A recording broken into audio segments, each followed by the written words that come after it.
Hello my friend, welcome to my space. Eunice Adubango in my space. We are doing an edition to help us do our Christmas meals better, to help us know what we need to stock this end of year.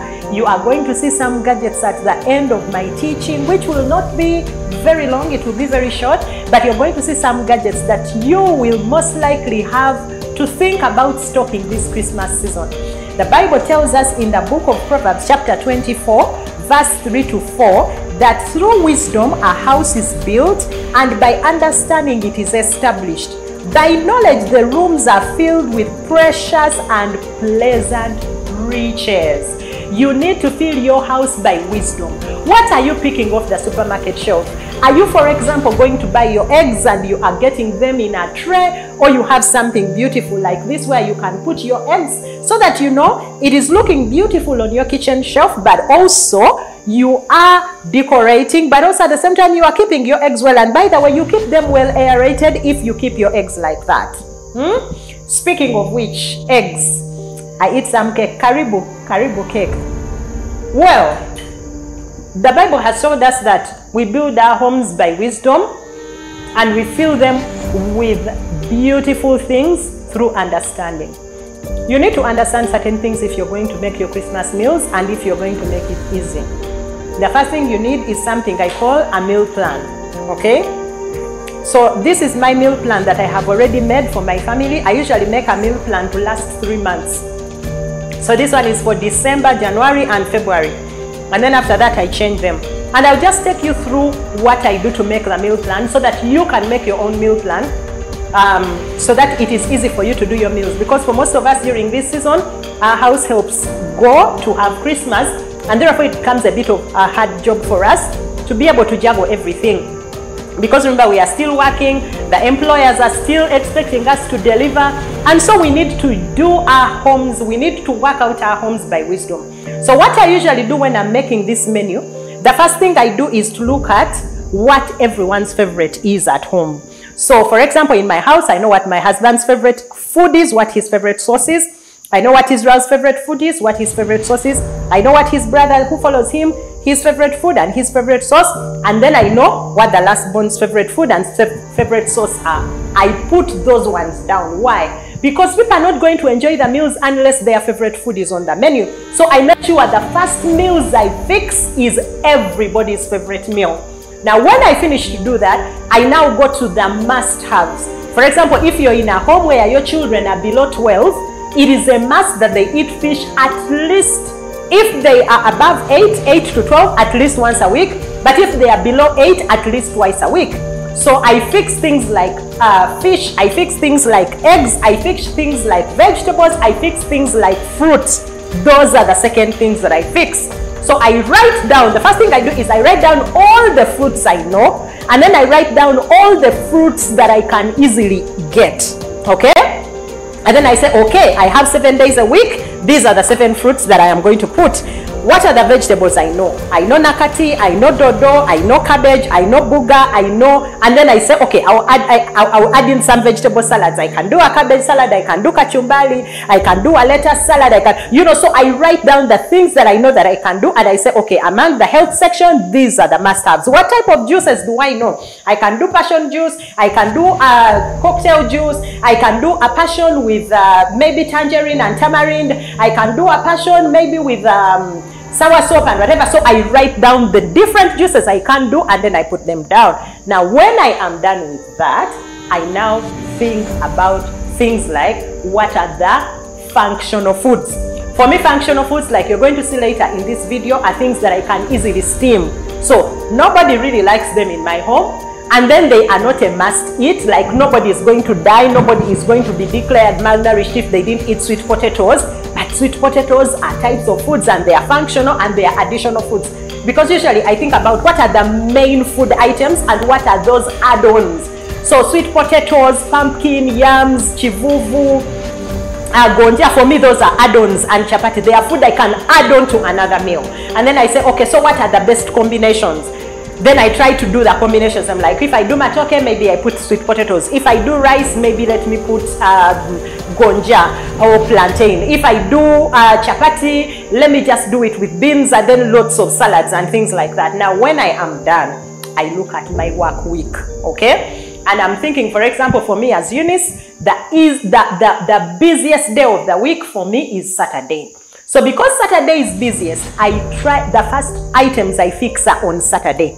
I look at my work week and I'm like, Saturday when I'm busiest, lunchtime, people will eat katogo because I will have run out of the house and this is the easiest meal for them to do. Evening, we will do muchomo. One, because I always make sure that there is one day of the week where I give people a treat, where people are excited, where we are not thinking health or whatever, but people are just getting a treat. So I will fix katogo in the morning, and then I'll fix a vegetable in the evening plus something to do with maybe muchomo, you know, a grill. Why? Because either people at home can grill or I can actually pick up a grilled thing at Eunice's kitchen or at a friend's place who does grills on my way home, and when I get home I will just quickly whip up the salad and then I will put it on the table. So usually for us in our home, Saturday is that day when I will do sort of like how you do dress down Friday. It is that day when we let our hair loose and then we just have fun. So it is probably the day when people will have a movie or when they will just be playing some games or something. So usually that is the first day I fix. Now the next day that I fix is Sunday because it is a family day. And then I'm like, what are the things that I'm going to do on Sunday to make everyone happy? Okay, what are some of the foods that will put a bit of sophistication on my table? And so I fix, I say, okay, one Sunday I'll do a mojito, another Sunday I'll just do probably a milkshake or whatever. That is the sophisticated thing I'll put on the table. And then it will be easy for me to do some rice, then I will do some nuts, then I will do some chapati, then, you know, things like that. So I fix Sunday and then go into the week and I start asking myself, which day of the week do I come back early and which day of the week do I come back late? The days of the week when I come back late are the days when the foods which don't need mommy's input are cooked. The days of the week when I come back early are the days of the week when foods that need mommy's input are cooked. And then I start also to ask myself, okay, this day I'm going to come back early, but I will be quite tired because these are the activities I do. So what can I do? Even if it requires my input, I will put something that is easy for me to do. So there you go. That is a simple formula. I usually teach this more in the mentorship, but that's a simple formula in which you can actually go ahead and plan your meals. That is something that you need to think about as you go over this holiday for Christmas. Remember, the add-ons should be foods that are easy for you to make or foods that are quick to make. Things like spaghetti are add-ons. Things like sweet potatoes, things like pumpkin, things like yams, things like cassava, things like gonja, things like chivuvu, things like chapati. I love chapati as an add-on specifically because I can pick up 3 chapatis on my way home from Eunice's kitchen or even from another restaurant, and then when I reach home, I will do a meal of rice, and then what I will do is I will add on the chapati, I will chop it, and I will serve it. The last thing that I want to say that will make your meal planning easier is plan to do your sauces ahead of time. I do my sauces twice a week ahead of time. So the first batch of sauces, I do them on Sunday evening. I do sauces that I will use Monday, Tuesday, Wednesday. And then on Wednesday evening, while we are having dinner, I will do the batch of sauces for Thursday, Friday, and Saturday. That is what I usually do. So what do I mean by doing batches? I know that on Monday we are going to do beans, on Tuesday we are going to do peas, on Wednesday we are going to do beef. So on Sunday evening, after we have had my afternoon siesta, what I will do is on one bit of my cooker, I will boil the beans, on the other I'll boil the peas, on the other I'll boil the beef. I'll remove the soup. I'll put them nicely in a plastic container or a container that I use to keep them, so that during the week on Monday, I will just do the frying. So for example, these are the batches I have done this week. I have a batch for one day, I have a batch for another day, I have a batch for another day. So when I come, because sauces usually take the longest time, okay? And by the way, when my house help is going away on holiday, I sometimes, that's the time I freeze food probably the longest. Most people say they don't like frozen food, but For me, I keep mine refrigerated for only those 3 days. So imagine Monday, the one I eat on Monday will have been frozen only one night. That's Sunday. The one I eat on Tuesday will be 2 nights. The one I eat on Wednesday will be 3 nights. And then I will do another batch on Wednesday while, we are having dinner. I'll just do my sauces there. So then I will cool them. Then on Wednesday early in the morning, the one that I did for Thursday won't need to be refrigerated. Then I'll refrigerate for Friday and Saturday. So I come into the house. I can actually now tell my children, I can call and I say, I'm on my way home, boys. Chop for me tomatoes, chop for me onions, chop for me this. So when I reach, I am just frying those vegetables, and then I am putting in the meal, because it is very easy for me to do.